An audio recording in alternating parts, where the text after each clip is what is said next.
Bueno, hoy día quería conversarles sobre astrología tradicional y enfocarnos específicamente en un aspecto de la tradición astrológica antigua, que es el septenario. Un tema que antes era básico y una manera de entender el cielo y el cosmos de forma ordenada, aplicando ciertos conceptos que vamos a entender hoy día. Los temas que voy a tocar son bastante amplios, tengo poco tiempo, así que voy a irme un poquito rápido y les voy a pedir, eso sí, que las personas que quieran profundizar más en algunos de los conceptos que voy a mencionar, anótenlos o tómenle fotografía, porque bueno, de verdad que voy a tener que ir rápido, porque es mucha la información que quiero abarcar y el tiempo no me va a alcanzar.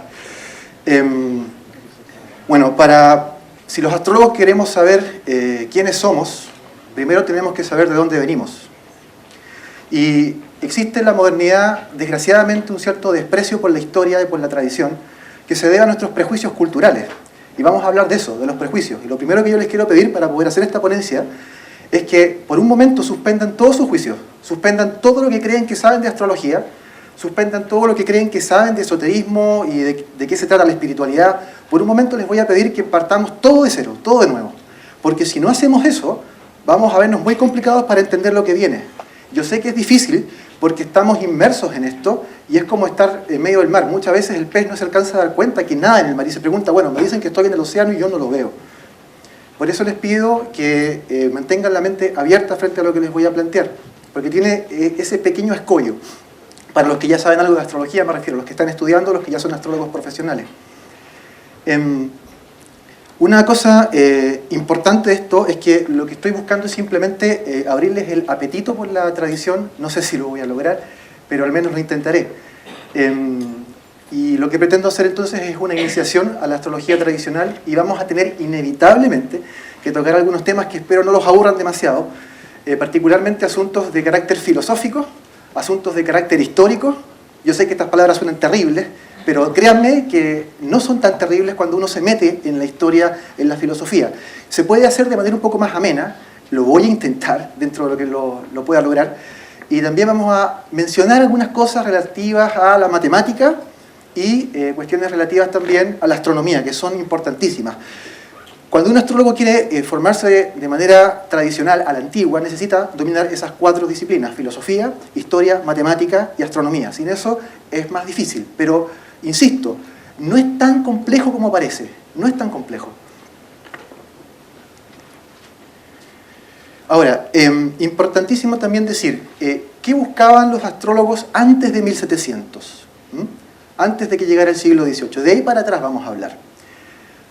El astrólogo buscaba sobre todo alcanzar la sabiduría. Esa era su verdadera meta. Llegar a encontrar la sabiduría divina a través del estudio sistemático del cielo. Se nos dice que la astrología antigua o tradicional es predictiva. Lo han escuchado, ¿verdad? Dicen, la astrología moderna es psicológica y la astrología antigua es predictiva. Falso. No es correcto. Les voy a explicar brevemente por qué. La astrología predictiva se puede hacer como astrología moderna. Hay muchísima gente que utiliza cuestiones totalmente modernas para hacer predicción. La astrología tradicional también tiene un fuerte componente predictivo. La parte dura y quizás la que desagrada a mucha gente de la astrología antigua. Pero tiene un componente espiritual enorme, riquísimo, que es en lo que más quiero enfocarme hoy día. En la parte epistemológica y en la parte metafísica de la astrología tradicional, que es una tremenda desconocida, porque la gente está habituada a pensar en la astrología tradicional en términos de fatalismo, del destino aciago, que se viene el hado terrible, y yo no quiero que nadie, un astrólogo, venga a decirme algo así, porque realmente me va a arruinar el viaje de la vida. Prefiero vivir las cosas con más espontaneidad. Bueno, la astrología tradicional también tiene un poco de eso. En el pensamiento antiguo había una relación, sobre todo a nivel de la filosofía hermética, entre Dios, hombre y universo. Se buscaba la prisca sapientia. ¿Qué es la prisca sapientia? La antigua o venerable sabiduría. Ese era el propósito del estudio del astrólogo, encontrar la sabiduría. Lo mismo ocurría con quienes se dedicaban a las otras 2 ciencias herméticas. Hermes Trismegisto, que es un personaje mítico, que reunió, digamos, el conocimiento de un montón de sabios que trabajaban en la cuenca del Mediterráneo, pero específicamente en Alejandría, en Egipto, desarrolló en sus textos 3 tipos de ciencias. Una es la astrología, pero también está la alquimia y está la magia. Estas tres juntos son los pilares en los que se sostiene todo el edificio del esoterismo tradicional de Occidente, y son los pilares de nuestra cultura y de nuestra alma como civilización. Entonces, la astrología en particular busca la sabiduría a través de encontrar una relación entre el alma y el destino que está impreso en esa alma. Y esto, como les decía, tiene que ver con nuestras raíces, con la fundación misma de Occidente y con lo que nosotros hemos heredado. Los astrólogos son hijos de una larguísima tradición filosófica y espiritual, y tenemos ancestros. Hoy día está bastante de moda honrar a los ancestros. Hay ancestrología, constelaciones familiares, hay varias vías por las cuales se trata de honrar a quienes ya no están presentes, pero forman parte de nuestro árbol, de nuestra genealogía, de nuestras raíces. ¿Cómo es posible entonces que los astrólogos no honren la memoria, los conocimientos, la herencia espiritual, metafísica, técnica, matemática, historia, de nuestros antecesores, de nuestros ancestros? De Guido Bonatti, de William Lilly, de Maureen de Villefranche, y más atrás, de Abu Mashar, de Mashallah, de Al-Kindi, Al-Biruni. ¿Cómo es posible que nadie conozca estos nombres? Cuando a veces me ocurre que consulto con gente que está estudiando astrología y nunca le han enseñado estos personajes tan importantes, nuestros ancestros, Dios mío. Es importantísimo conocerlos. Las raíces y la identidad espiritual están allí. Ahora, ¿por qué les pedí al principio que abriesen la mente? Nosotros vivimos insertos en este océano que decía al principio que los peces no detectan, y ese océano se llama un paradigma. Un paradigma es una manera de pensar general, es una cosmovisión, una manera de ver las cosas. Y a partir de todo paradigma se derivan luego las teorías, y a partir de las teorías las prácticas o las técnicas. No es buena idea conocer la técnica astrológica sin comprender la teoría primero que está detrás. Y no es buena idea conocer la teoría sin haberse referido primero al paradigma que lo sustenta. Y la pregunta es, ¿qué paradigma se está enseñando hoy día a las personas que aprenden astrología? De la corriente que sea. Kármica, draconiana, evolutiva, junguiana. ¿Cuál es el paradigma de fondo? Lo que estoy nombrando, estas corrientes que nombré son teorías. Están al nivel de la teoría. Pero todas tienen en común algo, o el mismo paradigma. ¿Cuál es ese paradigma? ¿Alguien se le ocurre? El paradigma de la modernidad. En eso estamos. La gente antes de 1700, sobre todo en el Renacimiento, en la Edad Media y en el periodo helenístico, y en el periodo clásico griego también, tenía una visión que estaba basada, estamos hablando de Occidente, ¿verdad?, en el neoplatonismo, el aristotelismo y en la hermética. Y esa visión fue borrada del universo porque llegó el mecanicismo cartesiano. Apareció Galileo Galilei, Copérnico, el sistema heliocéntrico, apareció la revolución científica, y con eso empezamos a cuestionar los fundamentos filosóficos y el paradigma desde el que trabajaban las ciencias tradicionales, como la astrología. Y eso la cambió completamente, y apareció algo que se llama cientificismo. Teoría según la cual los únicos conocimientos válidos son los que se adquieren mediante las ciencias positivas. Nada puede ser cierto si no ha pasado primero por el filtro de la ciencia. Y ustedes ven, métanse en las redes sociales, ¿y qué se van a encontrar siempre?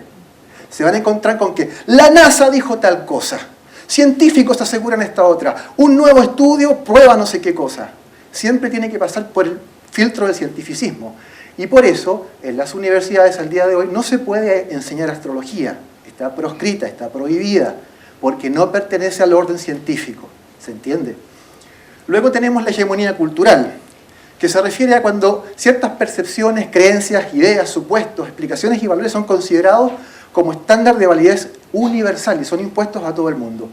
Esas visiones, hegemonía cultural, cientificismo, conforman el paradigma desde el que nosotros pensamos, sentimos y actuamos sin darnos cuenta.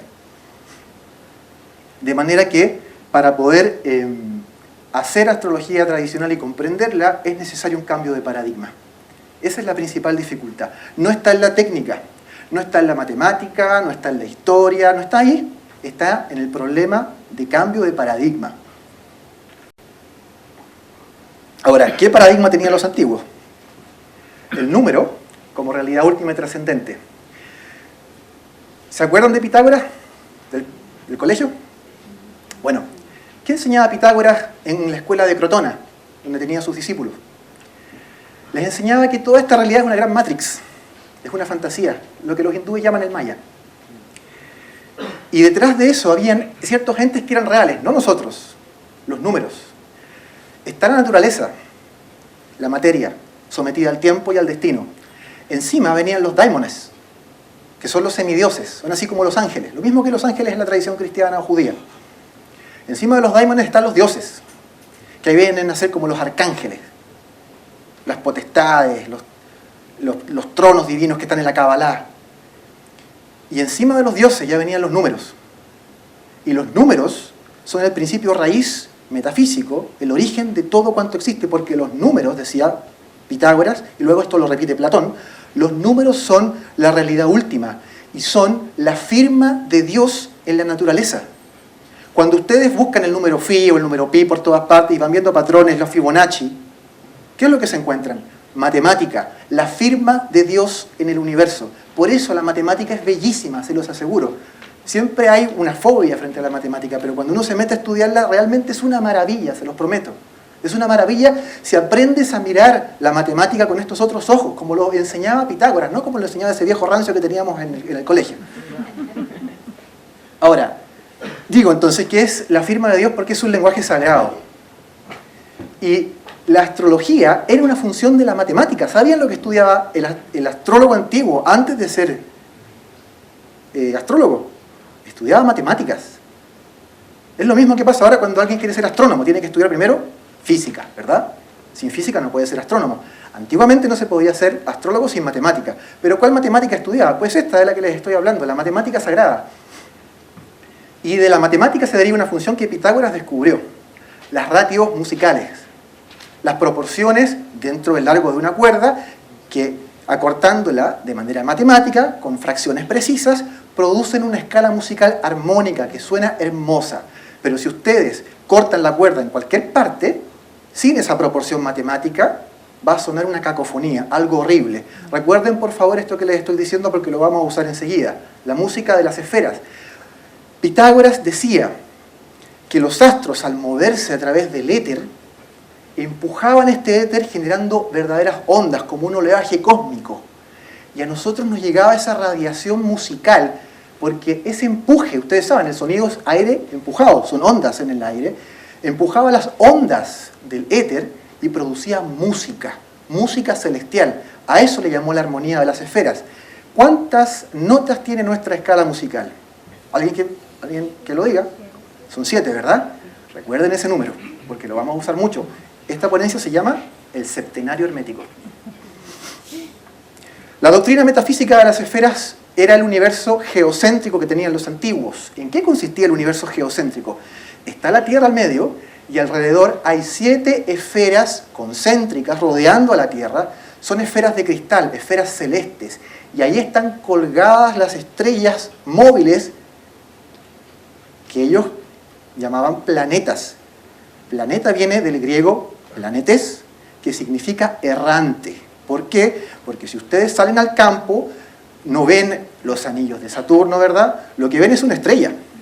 Pero esa estrella se mueve a lo largo del tiempo contra el fondo de las estrellas fijas, de las que hablaba Elías en su ponencia, que hoy día las vamos a tener que mencionar de nuevo. Ese cosmos geocéntrico producía esto, lo que ven en el monito. Está la Tierra al centro, ¿verdad? Con el agua. Luego la atmósfera alrededor. Está en francés, dice l'air. Y después viene una esfera de fuego, que es donde caen los meteoros, las famosas estrellas fugaces. ¿Lo han visto? A mí me ha tocado verlo 2 veces. Bólidos de fuego. Lo he visto 2 veces y son impresionantes. Y encima ya vienen las esferas planetarias, que siguen un orden. Ahí lo ven. Primero la Luna, luego Mercurio, luego Venus, luego el Sol, luego Marte, Júpiter, Saturno.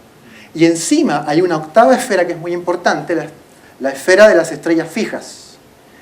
En la doctrina metafísica platónica y hermética se dice que las almas de ustedes están hechas de luz. ¿Pero de qué luz? No la luz de este foco. Está hecha de la luz de las estrellas. Y esa luz de las estrellas vino a caer en una desgracia. y a encarnarse en un cuerpo de animal. Y esa es la famosa tragedia que nos narran todos los mitos de la humanidad, partiendo por el Génesis bíblico, pero se lo pueden encontrar en la India, en Babilonia, donde ustedes lo busquen, está en África. El hombre que nace en el cielo y cae a la tierra. Y esa es su desgracia, ese es el exilio, la famosa expulsión del paraíso. Voy a tomar un poco de agua porque se me saca la boca.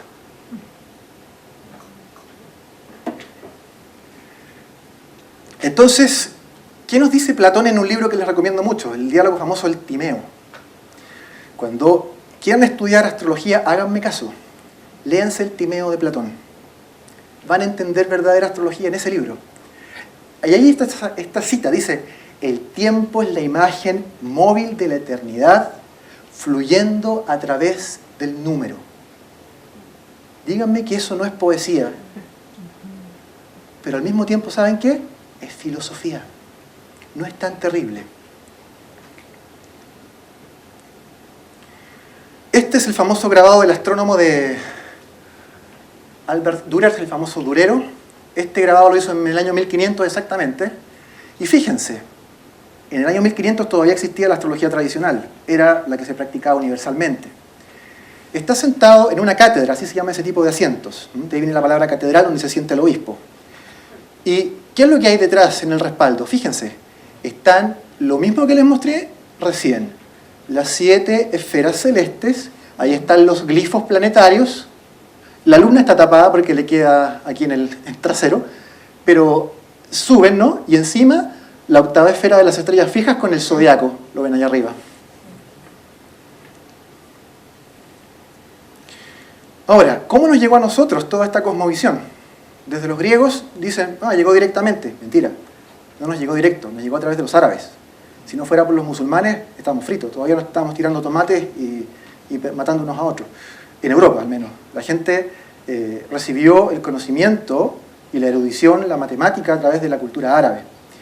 Pero antes de los árabes hubo un pueblo al que yo hoy día le quiero hacer un pequeño homenaje, porque es muy desconocido, y que jugó un papel clave, fundamental, en el traspaso de la astrología. Esta gente son nuestros verdaderos ancestros, los sabeos de Harrán. ¿Habían escuchado hablar de los sabeos de Harrán? ¿Alguien que levante la mano? ¿Nadie? Los sabeos de Harrán fueron un pueblo que vivió en la ciudad de Harrán, que queda cerca de Urfa, en Turquía. Esto está en el límite, en el borde de Turquía con Siria, pero cargado a Turquía. Y esta gente vivía en este tipo de casas, todavía existen, es un lugar turístico, así como con estos techos ojivales, como colmena. Y son los últimos paganos del Medio Oriente. Llegaron a vivir hasta el siglo X.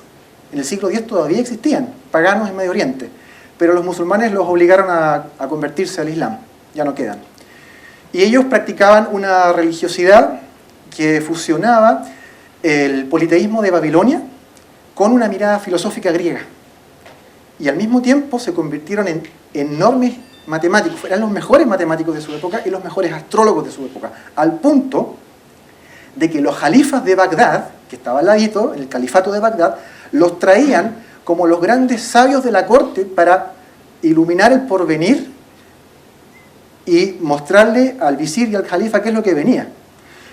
Entre los más famosos está Tabit ibn Qurra y Sabi al-Batani, son los dos que más se conocen. Ahora, ¿qué decían ellos para que los musulmanes no los mataran? Porque eran paganos, politeístas, y los musulmanes no pueden aceptar eso. Inventaron, consultando con un jurista islámico, porque el califa los amenazó, le dijo: o ustedes se convierten en una de las 3 religiones del libro, y se hacen judío, cristiano, musulmán, o yo los mato. Entonces, fueron con un jurista y el jurista les dijo: pero en el Corán existe una 4ª religión que Allah permite. ¿En serio? Sí, ¿cuál? Dígame. El sabeísmo, los sabeos.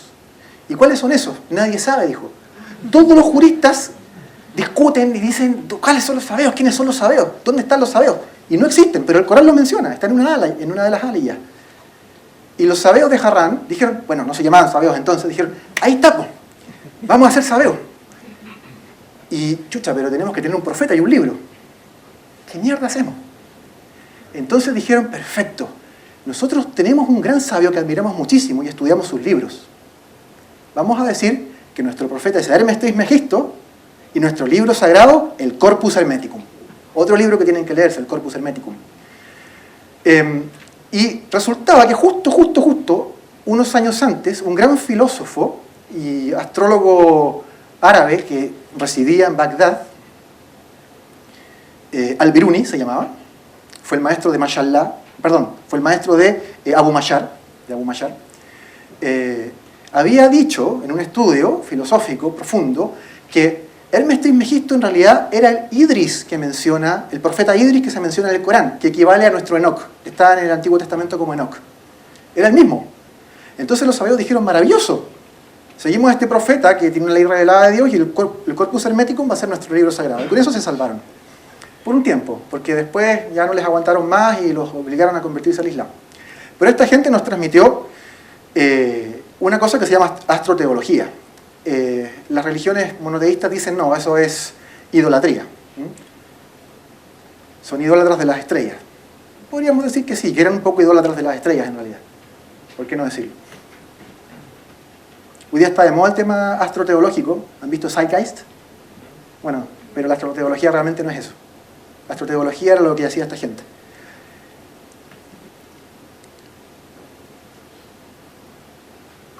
¿Qué aportaron? Los sabeos reducen el mito religioso, todos los mitos religiosos de los paganos, al lenguaje astronómico. Todos los mitos están en las constelaciones del cielo. Ayer, ¿se acuerdan cuando fue el acto, los que estuvieron, el acto de sorpresa? Cuando relataron la mitología homérica y de Hesíodo. Bueno, los mitos en el cielo, ¿cierto? De ahí vienen. ¿De dónde viene Venus? ¿De dónde viene Marte? ¿De dónde viene Júpiter? Son los dioses romanos.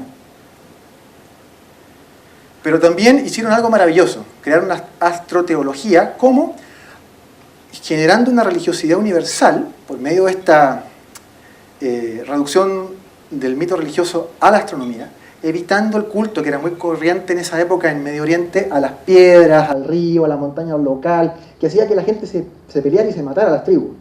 Porque ellos adoraban a otra piedra, yo quiero esta piedra, y era un desastre. Entonces los sabeos instituyeron en ese sector esta idea de que hay una sola religiosidad y está en el cielo. Hay un solo Dios y es el mismo para todos. Y ellos entonces tenían un nivel de tolerancia, de amplitud y capacidad de incorporación de otras mitologías enorme. Ahora, la astrología que ellos nos legaron es la astrología tradicional, desde luego. A eso aportaron. Pero ya entrando en la época medieval, con el cristianismo en particular y con el islam también, se produce un conflicto entre dos vertientes o miradas de la astrología, la judiciaria y la astrología natural. La astrología natural es aquella que tiene que ver con el cuerpo, la salud, con las tempestades, con las mareas, con el clima, fenómenos naturales, la enfermedad. Entonces, en ese tiempo era vista por los clérigos cristianos y musulmanes como una ciencia que no era contraria a los principios y dogmas de la religión, porque era como la meteorología de hoy día, básicamente. Así que estaba muy bien que predijeran esas cosas. O que el médico, en la antigüedad todos los médicos eran astrólogos, porque no tenían escáner, ¿verdad? No tenían resonancia nuclear magnética, pero ¿qué tenían? Tenían cartas natales y tenían cartas horarias, tenían decumbitura. Con eso diagnosticaban y encontraban remedios. Entonces, eso era permitido. Pero luego estaba la astrología judiciaria, la que me encanta, que es predictiva, que dice qué va a pasar, que nos dice qué va a pasar en el futuro. Y esa no le gustaba a la iglesia, esa no le gustaba al califato, porque planteaba una idea determinista, aparentemente, determinista. Y decían, pero ¿cómo? Si Dios le garantizó a Adán y Eva el libre albedrío para escoger entre el bien y el mal, y tú me dices que está todo predestinado.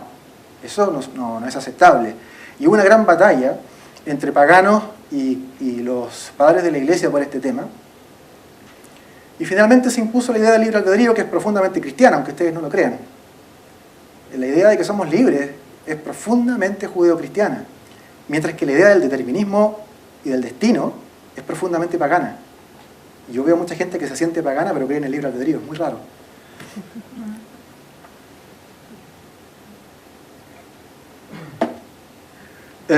Bueno, ese viejo conflicto se traslada a la modernidad. El conflicto entre astrología psicológica, que es la nueva forma de astrología natural, versus astrología predictiva. Y aquí estoy ya yéndome más allá que solo lo tradicional, ¿eh? Incluyo los modernos que hacen predictiva con Urano, Neptuno, Plutón, Quirón y lo que sea. Ahora, las viejas acusaciones que se hacían contra la astrología judiciaria, en particular, era que era una astrología fatalista, contraria a los dogmas de la fe, y que era herética. Las acusaciones que yo he escuchado y que he leído también mucho son que la astrología tradicional hoy día es fatalista también, es obsoleta y es dañina para el consultante. Quiero plantearles la siguiente posibilidad. ¿Qué pasa si el destino, el fatum, de ahí viene fatal, lo fatalista, es el de ser alguien como David Beckham? ¿Les parece fatalista? ¿Qué pasa si el destino es tener una tremenda salud y una mujer que te ama, una familia feliz, bien constituida? ¿Qué pasa si el destino es convertirte en alguien como Martin Luther King o como Mahatma Gandhi? El destino existe, pero no siempre es terrible e insoportable, no siempre es una maldición. En la vida existen muchas cosas bellas, muchas maravillas y muchos milagros que los vemos todos los días, y son fruto del destino. No se olviden de eso, porque la idea que circula es que el destino, la idea de la existencia del destino es algo terrible, siempre va a ser terrible, no es cierto. Pero tengan también presente una segunda cosa. El destino siempre interactúa con el libre albedrío. Tenemos un porcentaje de libre albedrío, es evidente. Yo escogí qué me quería poner hoy día. Yo escogí qué quería desayunar. Yo escogí a mi mujer que está sentada por ahí. Pero el destino igual me la puso adelante porque me dio dos opciones. Yo no tengo 15 pares de zapatos, tengo 3 pares de zapatos. Tuve que escoger con lo que tenía. Escogí yo, pero a partir de unas opciones que están limitadas por lo que está predestinado. Yo quiero ir a conocer Grecia, pero no tengo el dinero. ¿Entienden? Voy a tener que trabajar para juntarlo y partir. Entonces el destino me limita. Y yo tengo el libre albedrío de trabajar para romper ese destino, ¿sí? Y entonces hacerme verdaderamente libre. La gente cree que es libre, pero en realidad muchas de esas opciones están condicionadas por aprendizajes infantiles, por marcas familiares, por presiones sociales, por el ambiente cultural, por el barrio que te tocó. Les quiero leer una cita sobre este tema.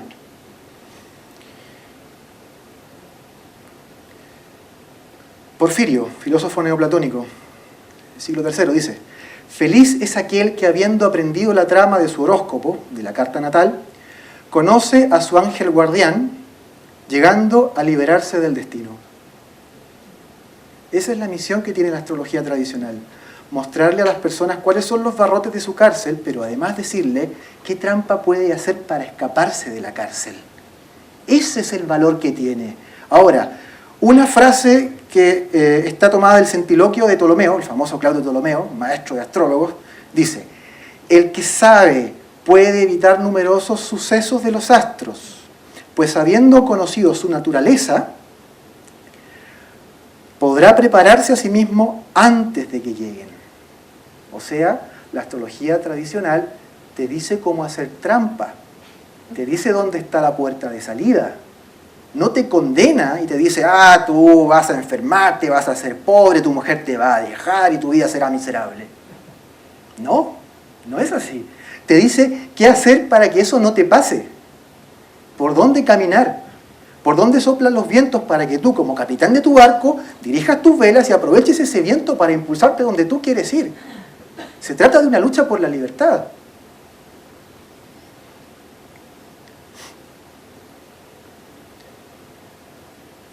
Ahora, antiguamente había una frase que a mí me gusta mucho, es anónima, es una cita medieval, dice: Astra regunt homines sapiens dominabitur astris et poterit notis cautius esse malis. Significa: los astros rigen a los hombres, pero el sabio domina las estrellas y puede tener cuidado con sus males. De nuevo está la idea de que frente a la predicción, tú lo que tienes que hacer es tomar precauciones. Si el meteorólogo nos dice que mañana va a llover fuerte, ¿qué hacemos nosotros? ¿Nos echamos a llorar? No, sacamos las botas, el paraguas, ¿verdad? Tapamos los agujeros de la techumbre y nos preparamos. Y ya está. Eso no puede ser dañino para un consultante, ¿verdad? Eso no es obsoleto. ¿Cuáles son los 4 pilares de la astrología tradicional? Horaria es la primera, electiva el segundo, natal y mundana. La astrología horaria, para los que no la hayan oído, es usar las estrellas del momento, los planetas del momento, geolocalizados a la hora exacta a la que el astrólogo recibe y comprende una pregunta de un consultante. Es como el tarot, muy parecido. Y es la forma más sencilla, rápida y en la antigüedad la más practicada de la astrología. Sobre eso viene la electiva, que es hacer trampa, buscar los momentos en el futuro en donde se van a dar ciertas disposiciones astrológicas y esas potencias nos van a ayudar para alcanzar un objetivo o realizar algo con éxito. Abrir un negocio, casarse, firmar ante el registro civil, enviar un correo importante, solicitar un ascenso, en fin, hacer trampa. Y funciona con las mismas reglas de la astrología horaria, pero al revés. Porque uno busca en el futuro una fecha, un lugar y una hora en donde se darían condiciones astrológicas tan favorables que si nos preguntara esa misma persona, ¿voy a encontrar trabajo? De seguro que sí. Entonces usa esa fecha para ir a buscar trabajo. Luego está la natal, que esa sí la conocen, solamente que funciona con reglas muy distintas en la astrología tradicional. De hecho, una de esas reglas importantes es que hay 7 planetas. ¿Hasta qué hora tengo?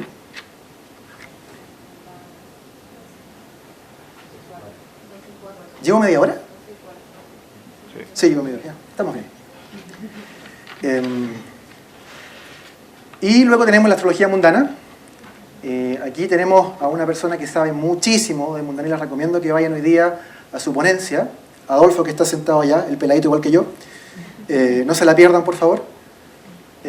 Porque la astrología mundana es la más compleja de todas, es la rama más difícil. Hay que revisar muchísimas cartas juntas. Y es la que nos habla sobre los eventos globales, a nivel político, a nivel religioso, a nivel cultural. Es el destino que se imprime sobre las naciones y los pueblos. Imagínense qué herramienta más poderosa es esa. Los reyes usaban eso. En las batallas, planificar la guerra.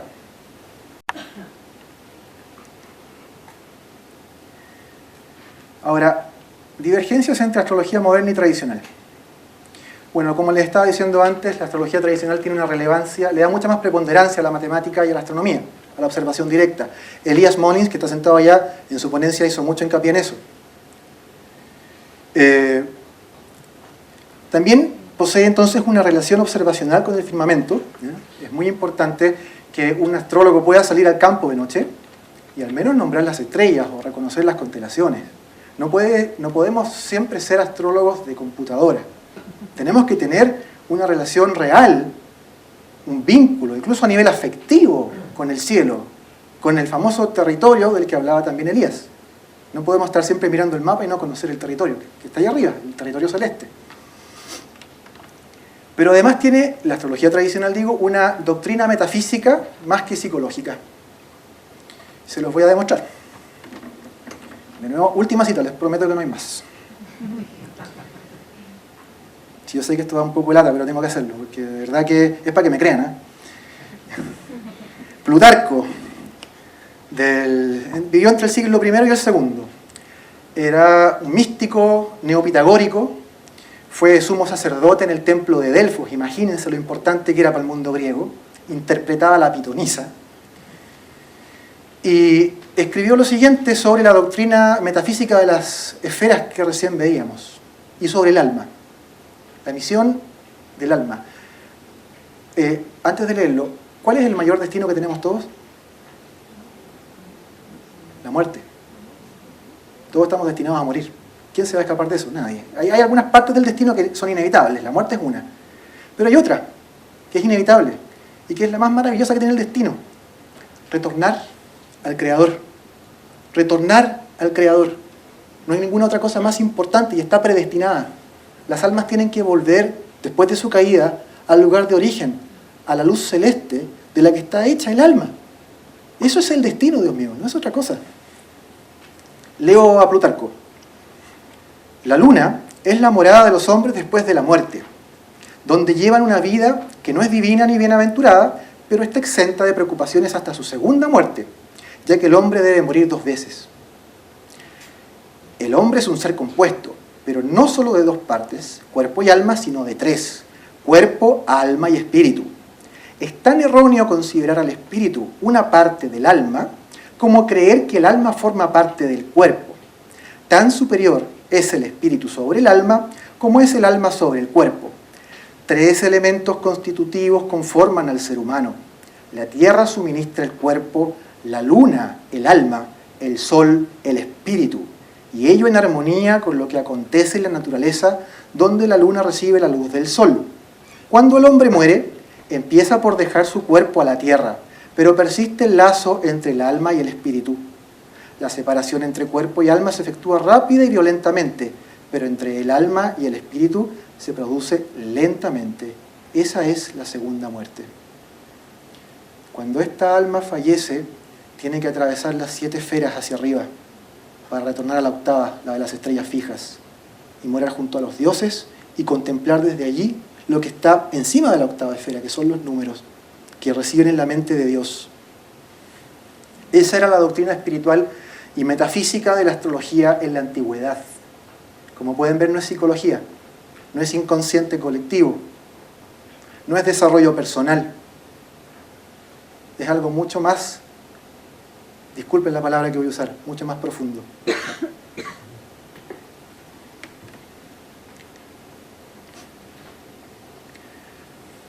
Otras divergencias importantes. El paradigma, evidente, lo hemos estado conversando hasta ahora, y eso influye en la interpretación. Si tú tienes otro paradigma, la interpretación que haces de las cartas astrales es otra, es distinta. Y yo insisto, se puede conocer muy bien la técnica antigua. Hoy día, de hecho, hay un gran rescate, John Frawley, Susan Ward, hay gente como Chris Brennan, hay otro trabajo, Benjamin Dykes, rescate de la técnica dura, de la astrología clásica. Pero si no se cambia el paradigma, claro, tú usas la técnica, pero cuando te toque interpretar, vas a seguir interpretando como moderno, desde el paradigma que tenemos hoy día. Yo sé que esto es un desafío, porque obviamente esa interpretación a la antigua tiene que traspasarse al lenguaje moderno. No, si me dice, digamos, no sé, supongamos que tengo una conjunción del ascendente con Sirio, una estrella fija, Sirio. De hecho, la más brillante del cielo.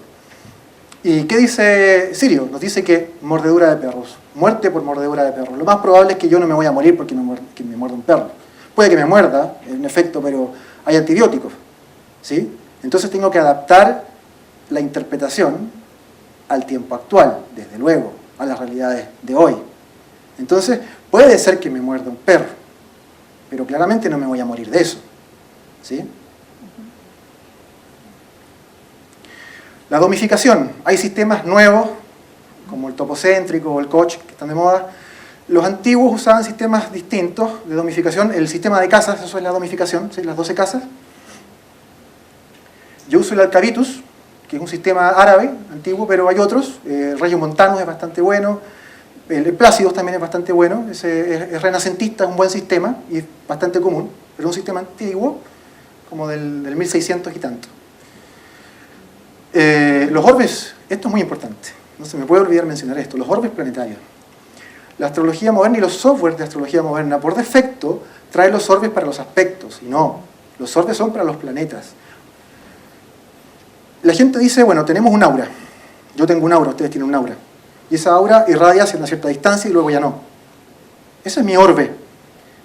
Y si yo estoy acá, Adolfo está allá, y yo me acerco, de repente nuestros orbes se van a tocar. Y si yo sumo esas 2 distancias y la divido por 2, eso se llama moiety. ¿Sí? Y si yo me alejo, ya no hay conjunción entre nosotros. Pero, ¿quién tiene entonces el aura, el orbe? ¿Él y yo o nuestra separación? ¿Dónde está? Obviamente los cuerpos tienen una aura. Las distancias angulares no. De allí que los antiguos entendieran que los orbes eran para planetas. Y son orbes específicos, ¿no? Siguiendo la doctrina de las esferas, vamos bajando, ¿no es cierto? Saturno tiene 9, Júpiter tiene 9, Marte tiene 8, luego tenemos al Sol que va con 15, tenemos a Venus y a Mercurio que van con 7 y la Luna que tiene 12. Y esos son para ellos, no para los aspectos que forman. Luego tenemos las partes arábicas, fundamentales. Se dice que hay muchas que son espurias, puede ser, sí, pero hay algunas que realmente son relevantes, sobre todo las 7 partes herméticas de la astrología helenística. Son muy útiles. Y generalmente el astrólogo moderno solamente utiliza una o dos. La parte de fortuna es la más típica. Por cierto, la parte de fortuna hay que dar la vuelta en las natividades de secta nocturna. Los programas, los software no lo hacen, muchos. Hay software, por supuesto, que sí lo hace, pero no todos, hay que fijarse en esas cosas. Dignidades y debilidades. Aquí vamos a detenernos un momento. Las dignidades y debilidades esenciales son fundamentales para entender de qué humor está un planeta cuando entra en un signo, sale de un signo, o entra en un cierto grado, o en un rango de grados zodiacales. Marte a veces está furioso y violento, y otras veces está valiente, es guerrero, es protector. Depende de dónde está situado. Y eso lo determinan las dignidades y debilidades. Y para poder hacer el trabajo predictivo se usan reglas y protocolos que están preestablecidos por la tradición. Y finalmente, lo más importante, como una divergencia entre la astrología tradicional y la moderna, los 7 planetas, evidente, el septenario tradicional.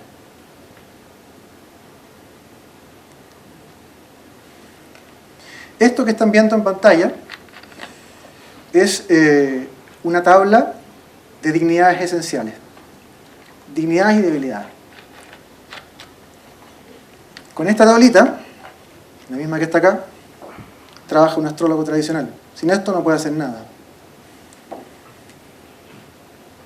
Pueden descargarse estas tablas, están en todas partes en internet, y aprender cómo funcionan, no es tan complicado.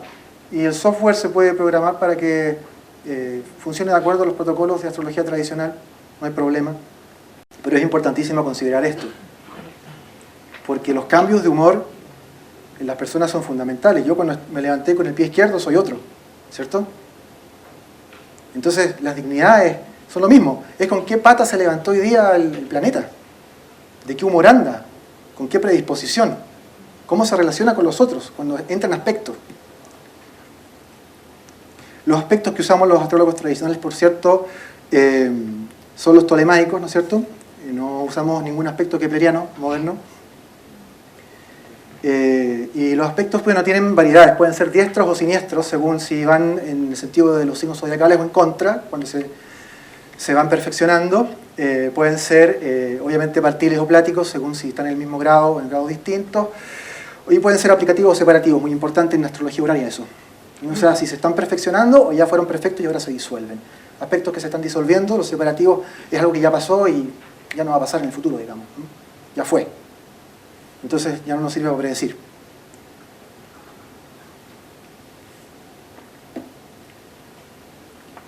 Entonces, también aparte de las dignidades esenciales están lo que se llaman los estados terrestres, o como le llama Marín de Villefranc, la determinación local.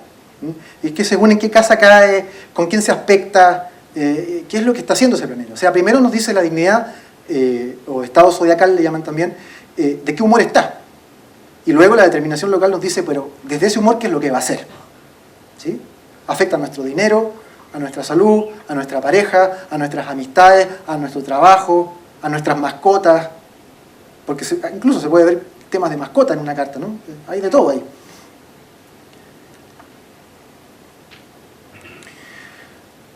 Y ahora entramos ya de lleno en el núcleo de esta presentación, que es el septenario mismo. Ustedes saben ya, hay 7 planetas, porque son las 7 estrellas que se pueden ver, cuando estas estrellas móviles, ¿no? Planetes errantes, se pueden ver en el cielo. Urano, Neptuno y Plutón no se pueden ver. Tienes que tener un poderoso telescopio para poder enfocarlo. Pero si, junto con 7 planetas, obviamente están los 7 cielos, que se ven ahí también en la ilustración. Están importantísimos las 7 notas musicales. Recordemos a Pitágoras y la armonía de las esferas. Están los 7 colores del arco iris. Están los 7 días de la semana y de la creación en el Génesis. Están los 7 arcángeles que rigen cada una de las 7 esferas planetarias. Para cada planeta tradicional hay un arcángel. y hay una hueste angélica que lo custodia. Hay un genio planetario también, todo se usa en magia. Los astrólogos que nos metemos un poquito en esos aspectos de talismanes y magia para hacer trampita, se usan los nombres divinos. Están también los 7 metales de la alquimia, los 7 metales de la alquimia, los 7 sacramentos de la iglesia, están los 7 mares, están los 7 sabios de la antigua Grecia, y así, podríamos seguir todo el día, pero con esto basta. El centenario está por todas partes. Es una estructura cultural y al mismo tiempo una estructura natural. Ahora, en lo que respecta a los 7 planetas,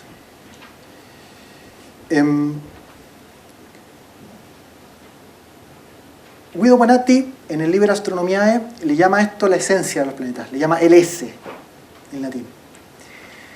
Y hay unas descripciones larguísimas del esse, de la esencia de cada planeta, que son imposibles de memorizar, porque son extensas, son páginas y páginas y páginas de todo lo que es capaz, de todo lo que rige, o de todas las correspondencias, si prefieren, que le corresponde a cada uno de los 7.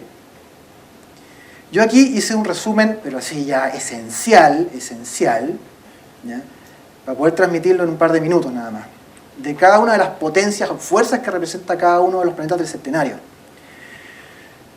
Y estos planetas del septenario son emanaciones de Dios. Son los 7 espíritus de Dios que se emanan desde el uno divino, desde lo indiferenciado, y a partir de ahí lo indiferenciado del uno se especifica en 7 fuerzas, en 7 colores, en 7 notas musicales, etcétera, etcétera, pero también en 7 planetas. Saturno, partimos por la esfera más alta, también está ahí en el diseño, ¿no?, la estrella fija. Esto está tomado de una ilustración basada en la Divina Comedia de Dante Alighieri. Ahí está la famosa montaña de ascenso, el infierno, el purgatorio y el paraíso, que sube. Y el paraíso va a través de las 7 esferas planetarias. Entonces, bueno, Saturno es el poder de contracción, lo que comprime, limita.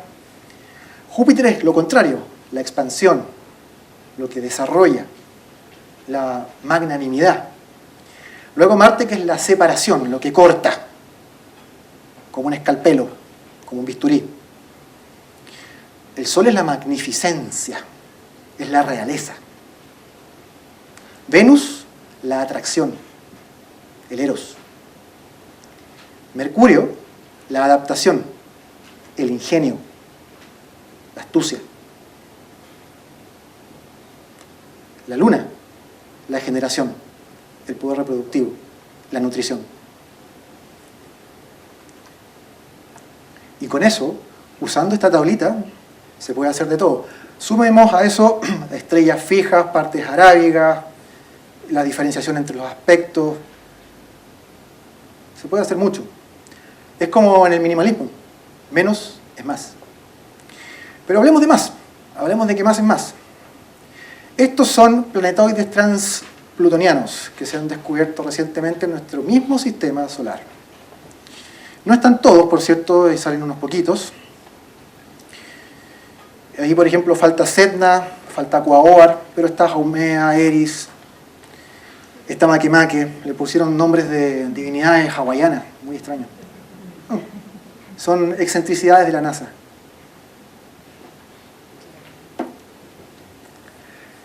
Estos planetas, bueno, ¿cuándo los vamos a meter a las regencias zodiacales? ¿Alguien se anima? ¿A quién se lo asignamos? ¿A Géminis? ¿A Libra? ¿Se lo metemos a Capricornio? ¿Qué es lo que genera eso en la música de las esferas? Tenemos, insisto, un universo maravilloso, con 7 notas que empujan el éter, con una luz que forma nuestra alma, con una armonía, una belleza, con una perfección que es para llorar, con una poesía magnífica, y que es nuestra herencia cultural, es de donde venimos nosotros. ¿Qué hacemos con esto? Bueno, la astrología tradicional no usaba, obviamente, a Urano, Neptuno, Plutón, ni a Quirón. Yo no lo uso, jamás. Dicen que soy talibán fundamentalista. A lo mejor lo soy. Y aquí están los domicilios, las regencias. Vean ustedes qué perfección de maravilla, la simetría, la armonía, la belleza. Sol y luna, padre y madre arriba. Y a los costados como en un espejo. Las regencias como corresponden. Mercurio, Venus, Marte, Júpiter, Saturno. El septenario en el zodiaco. Armonía, belleza, perfección, orden, música.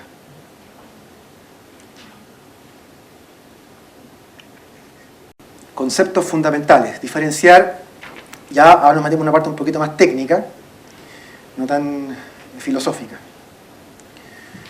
Delineación. Diferenciarlo de predicción.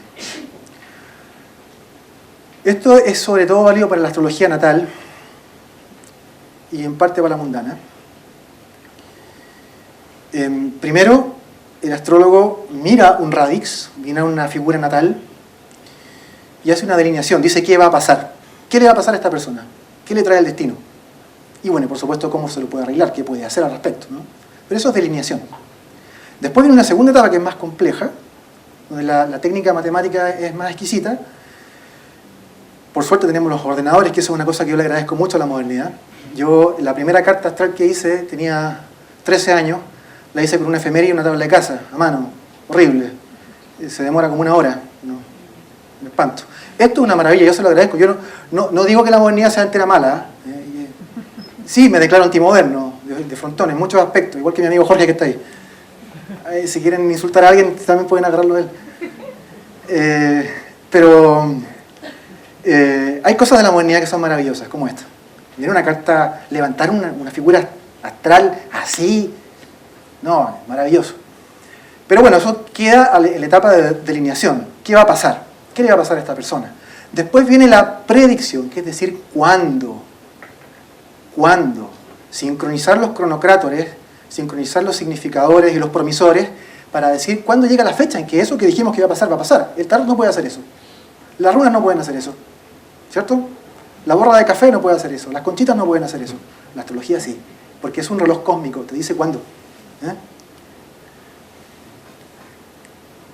Las estrellas no necesariamente son la causa, por cierto. Yo no soy muy aristotélico en eso.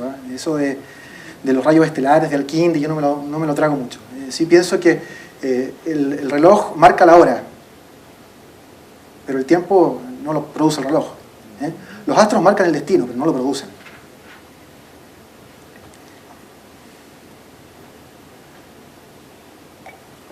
Bueno, la mayoría de las consultas en astrología tradicional se pueden resolver por la vía de la astrología horaria. ¿Cierto? Lo que les comentaba, me hacen una pregunta y me dicen, me está engañando mi marido. Y yo veo la hora a la que me han preguntado y levanto la carta para el lugar en que yo estoy, con esa hora. Y ahí respondo, sí, no, con quién, cómo, cuándo, dónde. Pero luego hay preguntas que son más generales, más complejas, que son por temática, que requieren un análisis más profundo, y ahí está la natal. Y ya en lo predictivo, las técnicas matemáticas más ricas para decir cuándo, hay varias, pero aquí puse algunas que son las principales, puse 8. La afesis, que ahora le llaman zodiacal releasing, no sé por qué esa ciutiquería inglesa, pero se llaman afesis, ese es el nombre original en griego que tienen. Luego las firdarias, que son una técnica de origen persa, maravillosa, me encanta la firdaria. Las direcciones primarias, que eso es una técnica muy fina, se requiere haber rectificado muy bien un radix para poder usarla, o sea, tienes que tener la hora natal, pero exactísima, si no, no funciona. Las profecciones, o atasires, del cual hay solo uno, le mando un saludo a Tito Maciá. Hay solo uno, y es un año por signo. Está la revolución solar, que la conocen, la revolución lunar, que especifica cuándo van a pasar ciertas cosas de la revolución solar. La progresión secundaria, que ya es una técnica un poquito más moderna, porque es del Renacimiento, es media tardía, pero todavía funciona, siempre y cuando se use como método para corroborar lo que ya vimos a través de la dirección primaria. No se puede pasar a una progresión secundaria sin haber visto primero una dirección primaria. Y lo mismo, los famosos tránsitos van al final, que en realidad se llaman ingresos, ese es el nombre que les correspondía en la antigüedad. Los ingresos son la técnica, de nuevo, solamente como de contraste, para cuando ya vimos Todas las anteriores, bueno, para estar bien seguro de lo que estamos diciendo, miramos recién un tránsito, al final. Así se hacía en la antigüedad. ¿Ya? ¿Y por qué puse la lectiva al fondo?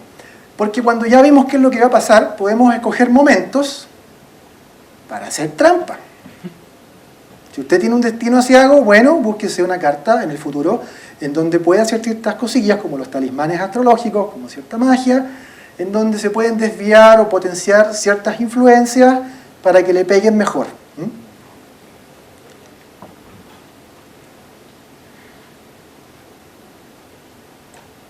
Y con esto ya voy cerrando.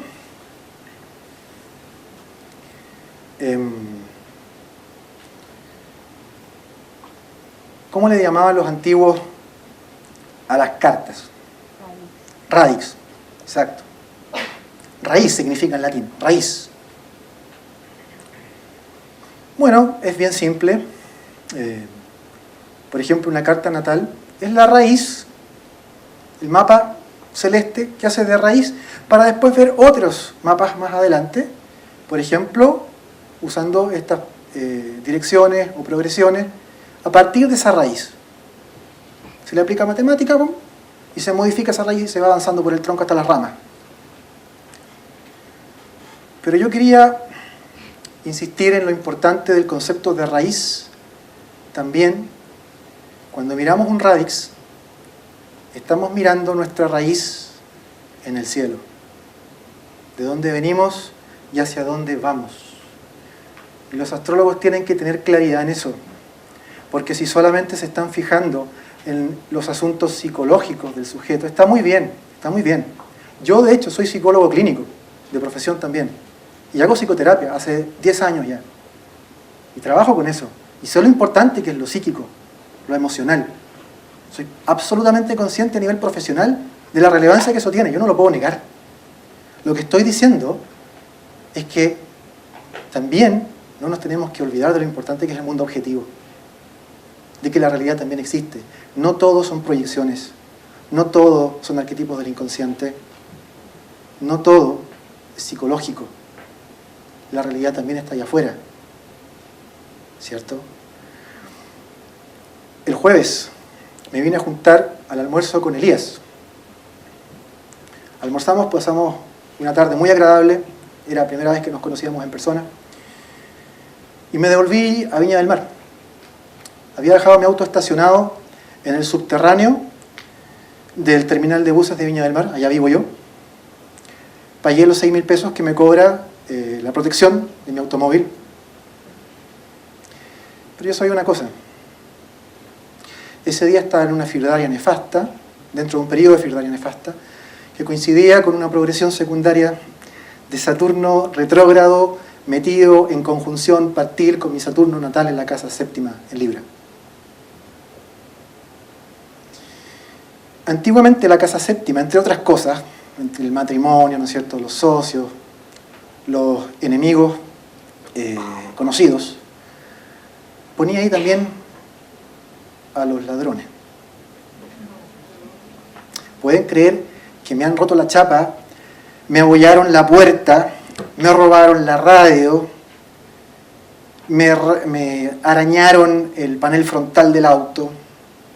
Y mi día feliz, después de estar conversando con Elías, que me regaló de hecho un mazo de símbolo, que yo le agradezco mucho, no lo tenía. Y yo venía con mi mazo feliz, y vengo caminando y me encuentro con esta cosa. Llegó Saturno.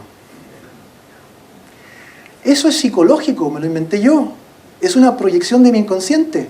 Es un arquetipo que yo convoqué. O realmente me hicieron mierda el auto.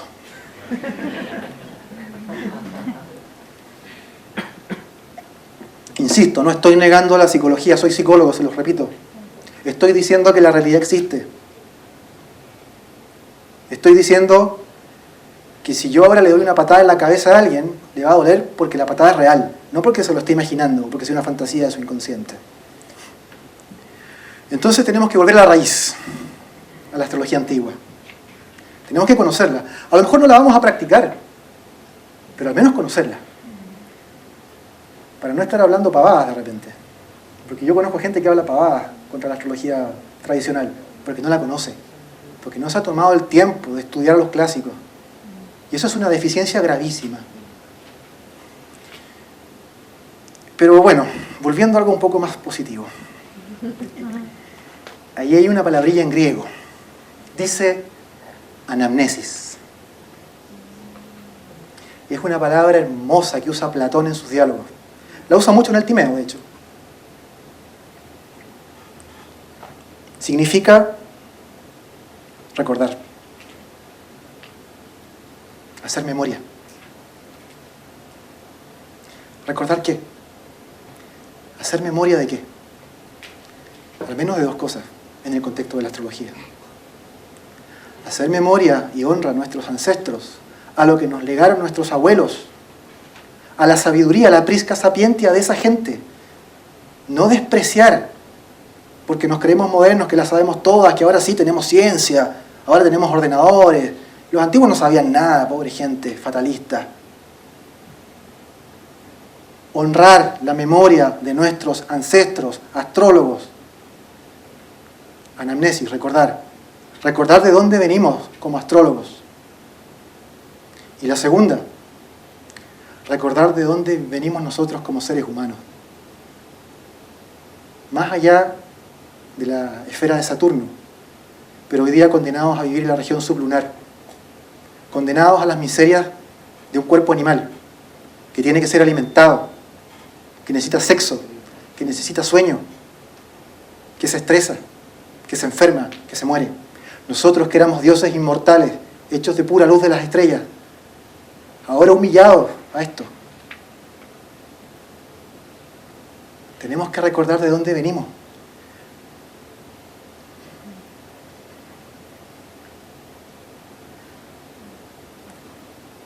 Si no recordamos, nos vamos a perder en esto.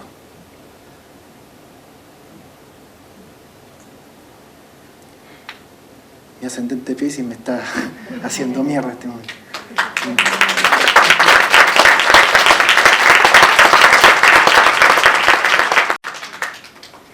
Finalmente, para cerrar, la relación entre el macrocosmos y el microcosmos es lo que he tratado de transmitirles. Nosotros tenemos dentro las 7 esferas, tenemos los 7 planetas, tenemos la luz de las estrellas.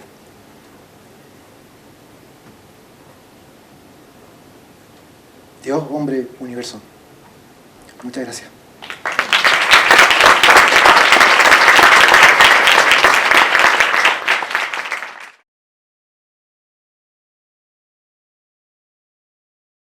Pablo, hola. Yo quería hacer un comentario, digamos, para compartir un poco, también compartirlo contigo. A lo mejor tú podrías decirme algo al respecto de esto. Tú hablabas de recordar el destino como de volver a las estrellas también. Ajá. ¿Ya? Y también cada planeta tiene una nota musical. Por ejemplo, Mercurio lo rige la nota Fa.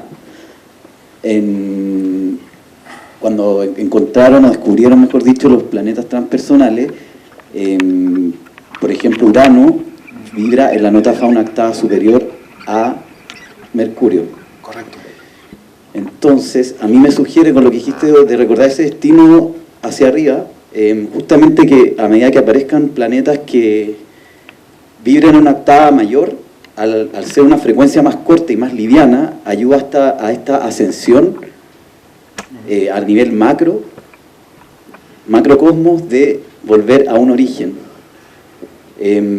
Para mí tiene sentido que Mercurio esté una octava más bajo que Urano, por ciertas características que se le asignan de aire.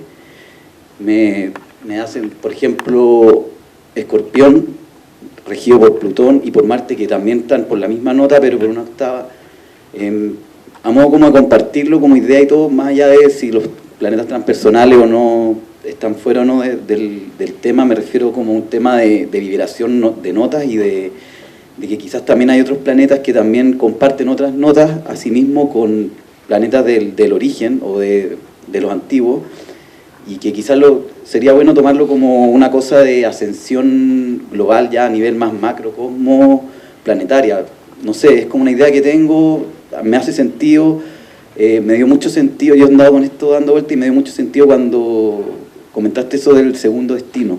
Claro. Que te agradezco también la información porque me pareció brillante, así que, no sé, a modo de compartirlo y no sé qué puedes decirnos tú o Mira, eso. El planeta Urano tiene un nombre muy bonito, ¿cierto? Urano es el dios del cielo, el dios de la esfera, de la octava, donde están las estrellas fijas. Entonces la función de Urano realmente, en ese sentido que lo estás planteando tú, es la función de las estrellas fijas, de esa esfera, de la octava. Hace como de último escalón, antes de Dios, antes de llegar a la divinidad, antes de la fusión total, antes del nirvana budista o del moksha hindú, antes del Rigpa. Entonces, Urano en ese sentido podría perfectamente ser utilizado a nivel simbólico. El problema es que cuando lo metes a nivel técnico te deja la embarrada porque se pierde la armonía y la simetría, ¿sí? Y yo consiento en que las personas, si lo quieren hacer así, puedan usar Urano, Neptuno, Plutón como estrellas fijas. Lo utilizo porque pertenecen a esa esfera, a la octava. Y así se mantiene la armonía. Pero no tienen regencia alguna, ninguna, o exaltación. Ni menos triplicidad jamás han tenido, términos de canato. Pero bueno, o sea, habría que asignarles un orbe pequeño, un orbe de 1 grado, digo yo. Si quieren le pueden poner más, yo no le pondría más. Yo no los uso, insisto, pero sí entiendo que puedan ser utilizados así, sobre todo por conjunción, con un orbe pequeñito. Porque brillan, no brillen, entonces el orbe tiene que ser pequeño. No podemos darle un orbe de 3 grados. Y a nivel simbólico y a no a nivel técnico, me parece bien que se los considere así, digamos, como significadores generales de ciertas ideas de orden espiritual. Pero de verdad estoy siendo súper complaciente al responder de esta forma, lo reconozco. No quiero caer en un dogmatismo talibán, si bien yo tiendo a ser súper rigorista en ese sentido, y soy un gran defensor del cosmos platónico y hermético, porque cuando nos robaron eso, nos robaron el alma. Cuando nos robaron eso, nos robaron el camino espiritual y nos empezaron a vender una versión light, nos empezaron a vender libros de autoayuda, New Age, nos empezaron a vender programas de una semana para certificarse como chamanólogo experiencial multimístico. Nos robaron mucho. Un astrólogo tiene que saber filosofía. Un astrólogo tiene que saber historia, tiene que saber matemática y tiene que saber astronomía. Porque si no, te venden gato por liebre. Hay que decirlo. Entonces, está bien, yo en ese sentido soy diplomático, respetuoso, pero puta que defiendo a un abrazo partido lo que nos robaron. Ahí sí que sí me pongo león.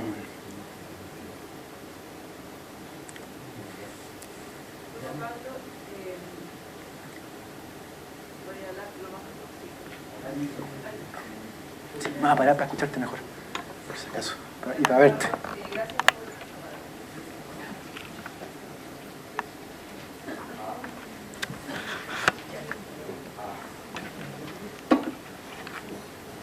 Bueno, agradecerte por tu ponencia y la pregunta es súper técnica. Yo también soy de hace poco volví a Quilpué y quería saber cómo mantener como un contacto, porque mi maestro está acá, pero yo vengo para allá, entonces ahora vengo como solita. Mira, hay una vía súper sencilla. Métete a mi página web, ¿Ya? que es www.astrologiatradicional.com, y ahí están mis datos de contacto, está mi celular incluso. Mi mujer me reta, ¿cómo ponía el celular en internet? Ya no me lo dice, me lo dijo alguna vez. Perdón, ¿puedes repetir la página? Porque... Sí, www.astrologiatradicional.com. Muchas gracias. Y ahí están mis datos. Me puedes agregar a Facebook también, con nombre y apellido. Tengo una fanpage en Facebook también. Hay varias maneras de contactarse conmigo. Es fácil. Hola. Bueno, yo también quería súper agradecer como tu ponencia y de hecho como la seriedad como tan como académica y como pro de tu presentación. Y bueno, también quería agradecer que planteara ahí como esta idea como del capitalismo cultural y un poco de reflexionar también sobre como los riesgos de promover a veces como una visión extremadamente constructivista como de la realidad que depende de estado psicológico. Entonces eso está bien, lo agradezco. Creo que también pasa como este ejercicio por mirar la astrología tradicional, como por descolonizar algunas de las visiones que tenemos sobre el ejercicio de la astrología, que por lo que podemos ver tiene una tradición como cultural muy rica. Pero en ese sentido, como que por un lado también hay lo que tú llamas robado, también fue robado como desde este mismo continente, y también existe el desafío como de hacer un diálogo sin devorarse esos saberes, como para no transformarlo en productos como culturales, como tú bien dices, como chamanista y todo. Pero en realidad mi pregunta tiene que ver con esta, digamos, resistencia, y que es también súper válida, que tiene respecto a los planetas que están más allá del sistema que se observó en la antigüedad. Y lo pregunto porque también quizás la incorporación de estos planetas que están más allá de la estrella fija nos obliga a pensar nuestra realidad más allá del sistema solar. No sé qué piensas de eso, porque claro, efectivamente el septenario refiere a fenómenos que observamos desde la Tierra, desde nuestro sistema solar. ¿Qué pasa con incluir, qué pasa si hay otros mundos que tienen otros números, por ejemplo? Claro. Mira, una buena manera de mirarlo es pensar que este universo copernicano, este universo más mecanicista y moderno, el universo de la NASA, es una descripción muy buena, muy fina, matemáticamente exacta del universo físico, de la materia. Esto. Lo que les presenté no es una descripción del universo físico, es una descripción muy fina, también matemática, del universo espiritual. Es un mapa del universo espiritual, de lo invisible, no solamente de la luz que nos llega a las estrellas, sino lo que ésta significa a nivel realmente arquetípico. ¿Ya? Ahí estoy usando arquetipos no en el sentido junguiano, sino arquetipo en el sentido platónico, original. Es decir, ideas divinas, matrices divinas en la mente de Dios. Y sobre esas ideas divinas en la mente de Dios, y sobre el anima mundi, que es donde se plasman, es como el útero cósmico, donde se plasman esas ideas, de eso nos habla el mapa de la astrología tradicional. Es un mapa de lo espiritual, de lo invisible, de lo metafísico. La NASA nos habla de la materia, nos habla de unas rocas gigantes ahí suspendidas, regidas por la gravedad, nos habla de los fotones, nos habla ahora último de los bosones de Higgs, de los aceleradores de partículas, nos habla de eso, los ladrillos de la materia, y nos describe eso. Pero esto también es parte de la gran naturaleza del universo. Desde luego. También nos puede traer verdades que no necesariamente van en contra de esta esencia que está descrita en la astrología tradicional, con todo el respeto a eso. Yo estoy absolutamente de acuerdo contigo, Vanessa, pero con una precisión solamente que hacer, y es que ese diálogo, ¿ya?, es un diálogo injusto. Te explico por qué. ¿Qué hicieron los conquistadores en general? Mejor no meterme en temas políticos, porque si no puedo salir arañado. Pero bueno, ¿qué hacen los conquistadores, cuando los fuertes, cuando llegan donde el débil? Y dicen, vamos a conversar, weón, ¿ah? ¿Qué hacen? Le sacan la chucha.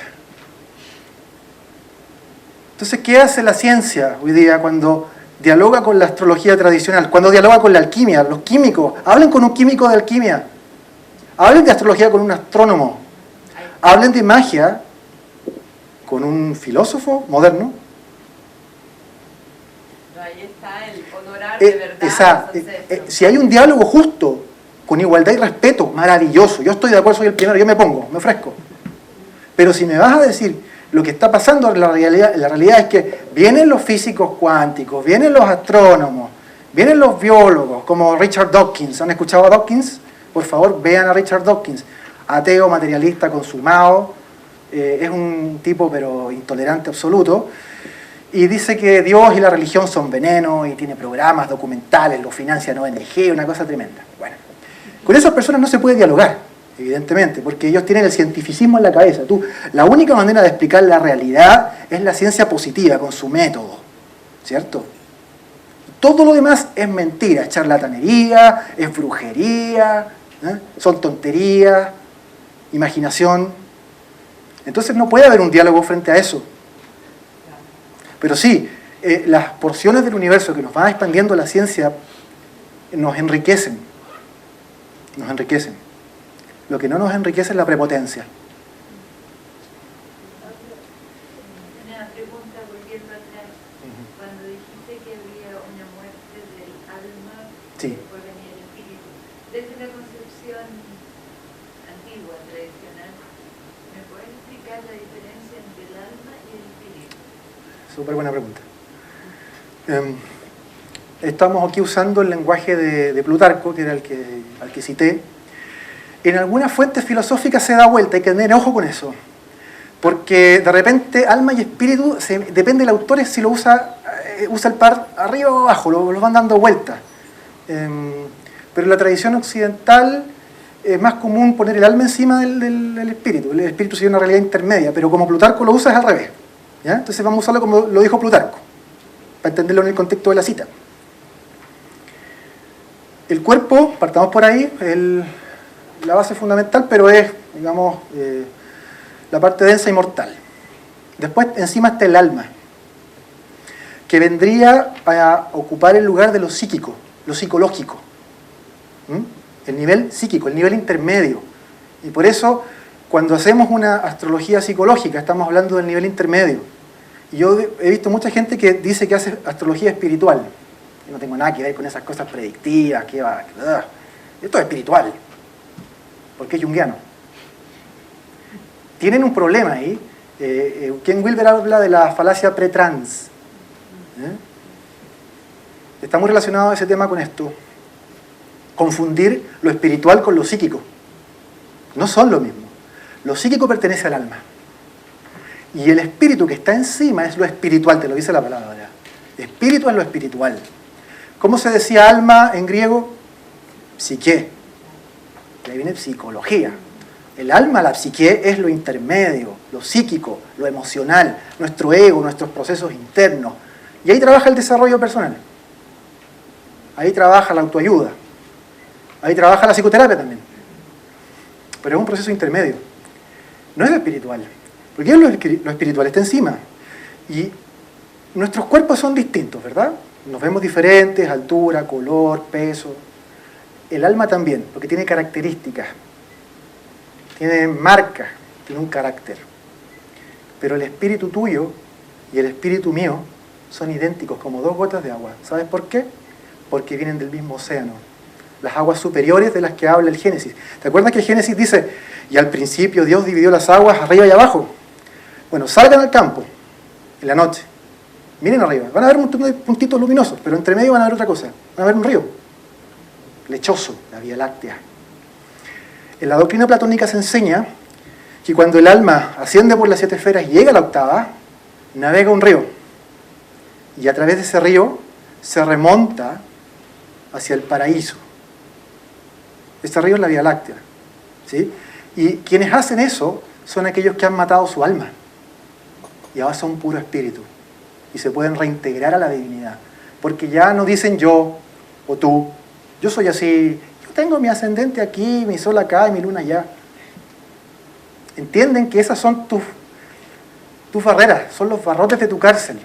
Son los muros que te constriñen y te dejan atado acá. Con una identidad, con un nombre, con unos deseos. Mientras que el espíritu que está encima es indiferenciado. No reconoce características. Lo único que reconoce es conciencia pura. Lo único que reconoce es la identidad con el Creador. Ahora estas palabras que estoy usando, díganme que no suenan añejas. Dios, Creador, Génesis. Nosotros tenemos una herencia cultural que hemos despreciado. hay que recuperarla, porque las respuestas a preguntas tan buenas como la tuya están ahí. Pero la gente no sé, prefiere la era de Cartole.